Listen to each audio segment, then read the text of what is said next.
This lesson is on radical operations, so we're going to work on adding and subtracting and multiplying when we have radical expressions involved. So when we're adding and subtracting, the first step is going to be to simplify all the radicals. So you have to simplify them further down to their most simple form. The next step is going to be to combine the radicals that have the same index and radicand. If they don't have the same index and radicand, you can't add or subtract them.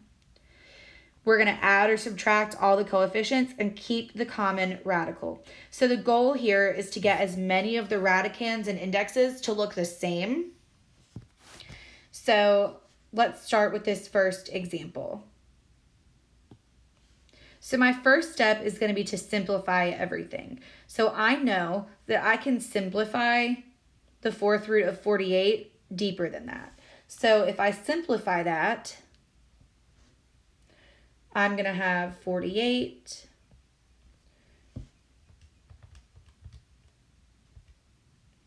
so I could have 3 and 16, 2 and 8, 2 and 4, 2 and 2. And my index is 4. So I am pulling out numbers in groups of 4. So this is going to become 8 times 2 times the fourth root of 3, which is 16 times the fourth root of 3. Then I'm going to work on 90. So 90, the index is 2, so I'm looking for groups of 2. So I could do 3 and 30, 3 and 10, 2 and 5. So I'm looking for groups of 2 here. So this becomes 5, which was already on the outside. You can see up here in the original problem, there's already a 5 on the outside, so we can't forget about it. So 5 times the 3 that we're pulling out times the square root of 2 times 5, which we have to leave because they didn't have any matches. So that's minus 15 times the square root of 10. And then I know that 3 can't be simplified any further than that because 3 is a prime number. It doesn't have any factors other than 1 and itself. So now I can finally work on adding and subtracting because all of my radicals are simplified. So if I look at this, I can only combine the ones that have the same index and radicand. This one has the fourth root of 3. This one also has the fourth root of 3. So I can combine those, but that middle one of 15 times the square root of 10 is just going to have to stay the way it is. So I'm going to add the coefficients. So 16 plus 9 is going to be 25, and I'm going to keep that radical the same. So this would be the answer to that expression, or the simplified version of that expression. 25 times the fourth root of 3 minus 15 times the square root of 10. So I want you to think of those radicals as kind of like variables. If it's an x and a y, you can't add it. But if it's an x and an x, you can add it. Now let's look at our next example. Like we said before, that third root of 3, or the cube root of 3, is simplified as far as it can go, but 192 is not. So 192, if I divide it by 3, that's 64. Divided by 2, that's 32. Divided by 2 is 16. 2 and 8. 2 and 4. 2 and 2. And I'm going to be pulling these out in groups of 3 because my index was 3. So I've got one group of 3 and another group of 3. So if I'm going to keep my original 2 that was on the outside, I pulled out 2 other 2's, and I left a 3 on the inside. So 2 times 2 times 2 is 8. So that becomes 8 times the third root of 3. So this is 7 cube root of 3 plus 8 cube root of 3.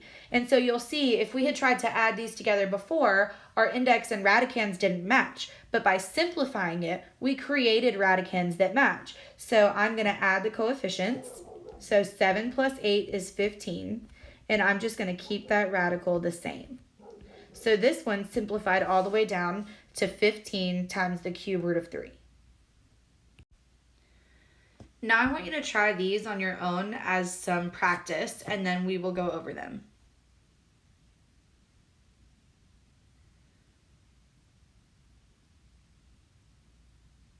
So looking at that first one, the first thing we're going to have to do is do some simplifying.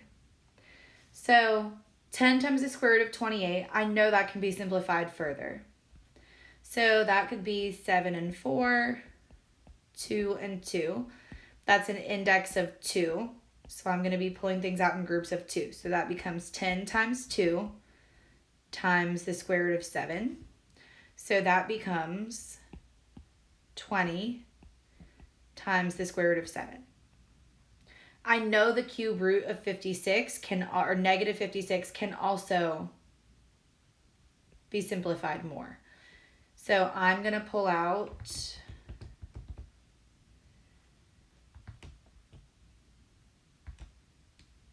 a 2. I'm going to pull out a negative 2. So 56 divided by negative 2 is going to be 28. I'm going to pull out a negative and a negative. So because I want to be able to pull out in groups of 3. So negative 2 and negative 14. Negative 2 and positive 7. So that becomes, I'm looking for groups of 3 for that one. So that becomes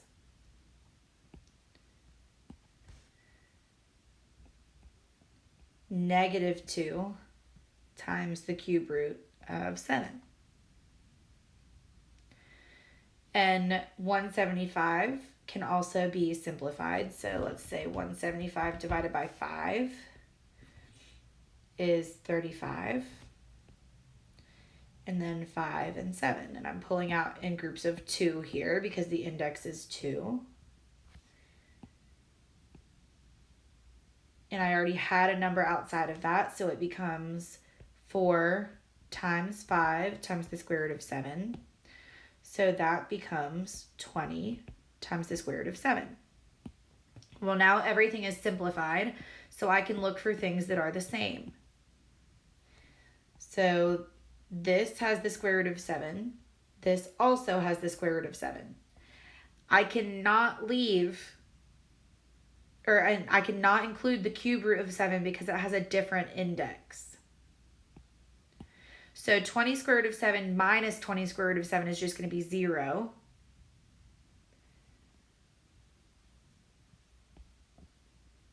And then plus negative 2 times the cube root of 7. Well, plus and negative really is just minus. So this is going to be negative 2 cube root of 7 is the answer. Remember when we talked about roots before, if we have an odd index and a negative radicand, whatever whole number we pull out is going to have to be negative. All right, looking at the next one. Square root of 27, well, that's 3 and 9 and 3 and 3. So I can pull out in groups of 2. So this is going to become 3 times the square root of 3, which is 9 times the square root of 3. Square root of 12, 3 and 4, 2 and 2. Again, I'm pulling out in groups of 2.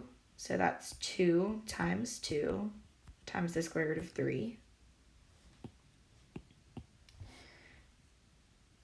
and that's 4 times the square root of 3. I'm going to look for things that are the same.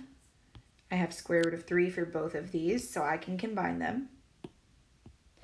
9 minus 4 is 5. So my full answer is 5 times the square root of 3. Now we're going to talk about multiplying. So we're only going to multiply radicals with the same index. The first thing we're going to do is multiply the coefficients. We're going to keep the index the same and multiply the radicands, and then we have to simplify our answer. So here, we have the same index. We're going to keep the index the same and multiply the numbers underneath. So this becomes the nth root of AB. So let's look at an actual example. So looking at this one on the left, my index is the same, so I don't have anything that can't be multiplied, so I'm going to keep my index the same. Now I'm going to multiply everything. So negative 3 times 36 is negative 108. A times the 7th times A times, or A to the 7th times A to the 6th. We know that we keep the base the same and we add the exponents. So 7 plus 6 is 13. And with B, we're going to keep the base and add the exponents. Well, now I can simplify this, right? So with negative 108,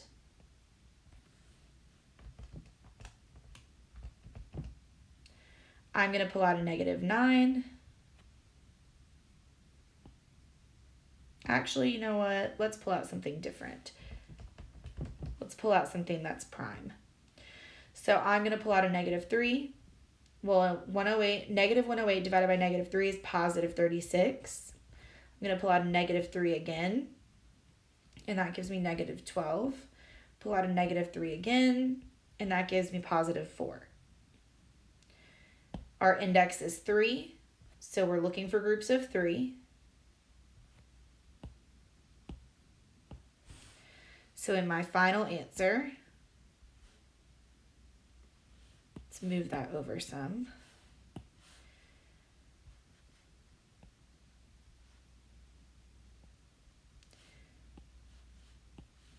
That negative 3 can come to the outside, and that 4 stays on the inside. Now for A to the 13th, 13 divided by 3 is 4, remainder 1. So A to the 4th on the outside, A to the 1st on the inside. And 6 divided by 3 is 2, remainder 0. So 2 on the outside, 0 on the inside, which means I just don't have to include the B on the inside. So then that would be negative 3, A to the 4th, B to the 2nd, times the cube root of 4A. And that would be my answer. On the next one, I have the same index, so I'm going to multiply the coefficients first. Negative 3 times negative 1 is positive 3. Keep the index the same. And 64 times 8 is 512. And now we have to simplify. So 512, let's see, we can divide that by 2, I know, because it's even. So 2 and 256. 2 and 128.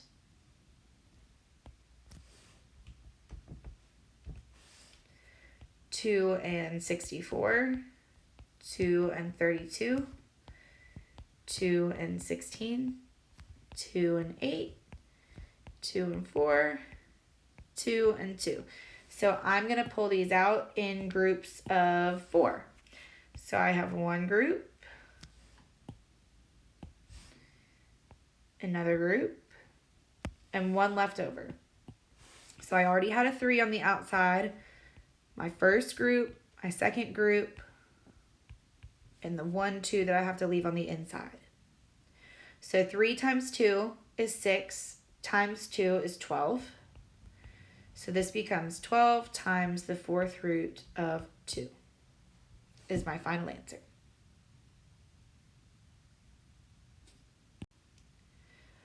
Now I want you to try these for practice. Okay, so let's go over. On the example on the left, our index is the same, so we can multiply the coefficients. This coefficient is just 1, so 1 times 5 is 5. We're going to keep the index the same. 6 times 8, we know is 48. And x to the 4th times x to the 5th, we're going to keep the base the same and add the exponents. Now we just have to simplify. So 48, I can divide that by 2, and that's 24. 3 and 8, 2 and 4, 2 and 2. And I'm going to be pulling out those 2's in groups of 2 because my index is 2. So I'm going to have on the outside 5 times 2 times 2. And I'm going to have a 3 left on the inside. And for that x, I'm going to do 9 divided by 2, which is 4, remainder 1. So x to the 4th goes on the outside, x to the 1st goes on the inside. So 5 times 2 is 10, times 2 is 20. So 20 times x to the 4th times the square root of 3x.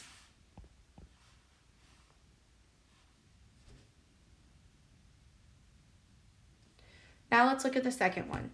We have an index of 4 for both of these, so we know we can multiply them. So I'm going to start by multiplying those coefficients. So 2 times 17 is 14. Keep my index the same. P squared times p cubed. Keep the base, add the exponents. Q to the 1st, that's an imaginary 1, times q to the 10th is going to be q to the 11th. We don't have any numbers to simplify on the inside, so we can start out by using our variables. So 5 divided by 4 is 1, remainder 1. 11 divided by 4 is 2, remainder 3. So my 14 comes to the outside, p to the 1st on the outside, also p to the 1st on the inside, q to the 2nd on the outside, and q to the 3rd on the inside. Keep my index the same. So this is 14 times p times q squared times the 4th root of p times q cubed. And that's my final answer. If I were you, I would watch this video more than once. Come back to this video while you're doing your assignments. This is a lot of information. It's not difficult, but it is a lot of steps. So just review those steps and practice, practice, practice. Let me know if you have any questions or need to see anything else.